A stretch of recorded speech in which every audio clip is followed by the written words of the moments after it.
Bonjour à tous et bienvenue dans l'hebdo du Fnac Gaming Network.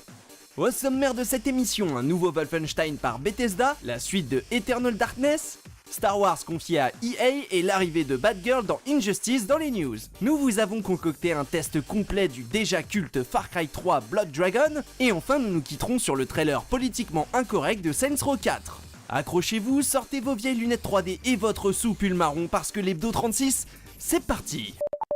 Le teasing aura été moins long qu'avec The Evil Within puisque Bethesda vient de révéler Wolfenstein The New Order.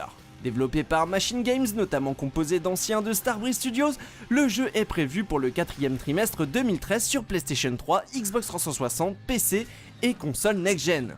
Bethesda promet plus d'informations sur Wolfenstein The New Order cette semaine, mais on peut déjà déduire du teasing que l'histoire se déroulera en 1960, bien après les événements des épisodes précédents. Pour rappel, Wolfenstein est une licence classique du FPS se déroulant pendant la Seconde Guerre mondiale et confrontant les joueurs aux expériences paranormales des nazis, dont un mémorable Hitler en armure robotique. IGN a récemment levé le voile sur la suite spirituelle d'Eternal Darkness baptisée Shadow of the Eternals. Un jeu multiplateforme PC et Wii U qui sera développé par Precursor Games avec Denis Dyack dans le rôle du Chief Creative Officer. En attendant les prochaines informations, voilà ce que l'on sait jusqu'à maintenant. Premièrement, il s'agit d'un projet en crowdfunding. Ce sont donc les joueurs qui devront mettre la main à la poche. Deuxièmement, la campagne de financement a commencé depuis le 6 mai. Troisièmement, Precursor Games demandera dans un premier temps 1,5 million de dollars pour que Shadow of the Eternals devienne une réalité. Et pour finir, ce sera un jeu épisodique à la The Walking Dead de Telltale Games. 12 épisodes sont d'ores et déjà prévus, ce qui laisse supposer dans un premier temps une sortie en dématérialisé. On devrait en savoir plus d'ici quelques temps. Stay tuned.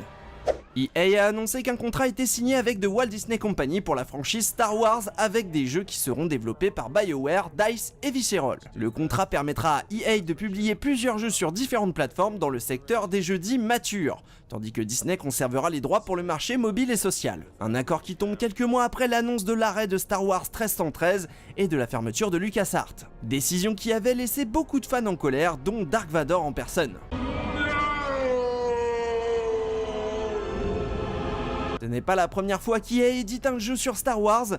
Le dernier en date était Star Wars The Old Republic avec au final un accueil mitigé. Que la force soit avec Electronic Arts cette fois-ci. NetherRealm a confirmé via un simple tweet l'arrivée de Batgirl dans Injustice, les dieux sont parmi nous. Pour l'instant, aucune information sur le prix de ce DLC n'a été donnée, mais l'éditeur a promis des séquences de gameplay dès la semaine prochaine. À suivre. Far Cry 3 Blood Dragon, c'est au départ une annonce faite un 1er avril comme pour mieux brouiller les pistes. Imaginez donc un spin-off du FPS d'Ubisoft qui prendrait pour cadre une île plongée dans les années 80 et un brouillard rougeâtre omniprésent avec des ennemis déguisés comme des membres de Daft Punk. Si Blood Dragon s'appelle Far Cry 3, ce n'est pas uniquement pour son moteur de jeu, mais aussi parce qu'il reprend à son compte une recette et un gameplay encensés par la critique.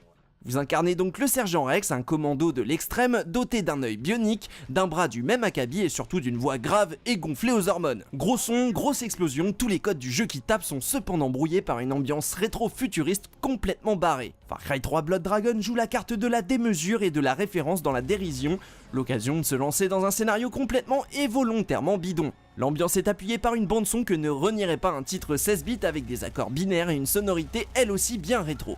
Far Cry 3 Blood Dragon reprend donc à sa sauce rétro de nombreux principes de Far Cry 3, à commencer par les fameuses garnisons à libérer qui remplacent les casernes originales. Pour nettoyer les garnisons, plusieurs approches sont possibles dont la furtive, la brutale, etc. Utilisez l'arc et le couteau pour éliminer un par un les gardes sans déclencher l'alarme, ou dégommer tout ce qui passe, avec le Terror 4000, une grosse sulfateuse. On retrouve donc un gameplay FPS très intuitif et surtout des combats très dynamiques avec un arsenal upgradable. Vous engrangez au cours des combats des points d'XP en tuant vos ennemis et la façon de les achever vous permet de gagner 100 points pour un simple kill à plus de 2000 points si vous en tuez plusieurs en même temps. L'aventure oscillera entre 4 et 8 heures selon votre goût pour les gadgets.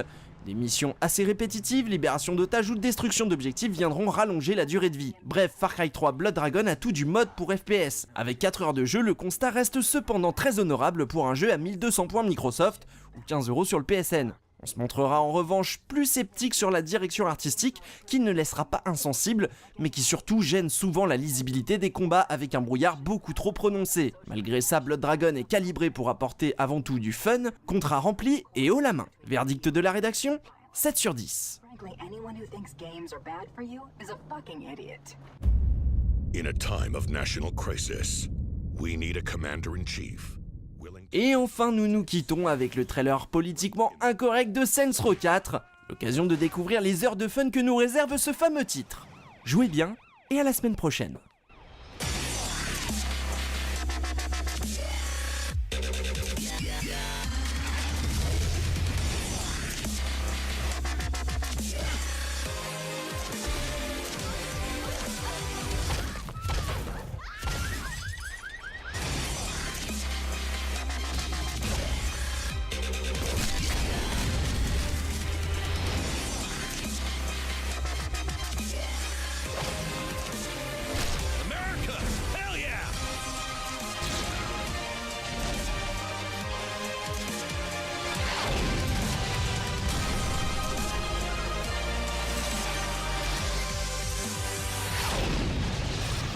Hail to the mother chief.